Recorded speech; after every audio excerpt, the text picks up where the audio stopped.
Next question, Congress 6 గ్యారంటీలను అందించడంలో success అయ్యిందా అంటే అయ్యింది అనే వాళ్ళ సంఖ్య 0, కాలేదు అనే వాళ్ళ సంఖ్య 73% అయితే నమ్మకం ఉంది చేస్తారు అనే వాళ్ళ సంఖ్య 26%గా ఉంది.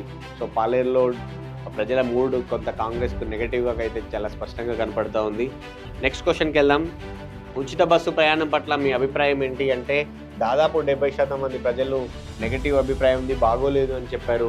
కేవలం 30% పై చిలుకు ప్రజలు మాత్రమే బాగుంది అని చెప్పారు. నెక్స్ట్ క్వశ్చన్కి వెళ్దాం.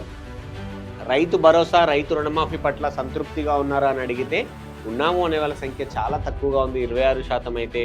లేము అనే వాళ్ళ సంఖ్య 73.91% పై చిలుగా ఉంది. సో ఓవరాల్గా అక్కడ నెగటివ్ రిజల్ట్ అయితే కనపడతా ఉంది రైతుల విషయంలో. నెక్స్ట్ క్వశ్చన్కి వెళ్దాం. ఉద్యోగాల కల్పనలో కేసీఆర్ కంటే రేవంత్ సర్కార్ బెటర్ అనుకోవచ్చా అంటే అవును అనే వాళ్ళ సంఖ్య చాలా తక్కువగా ఉంది, 34.78% అయితే. బెటర్గా లేదు అనే వాళ్ళ సంఖ్య 65% పై చిలుకుగా ఉంది.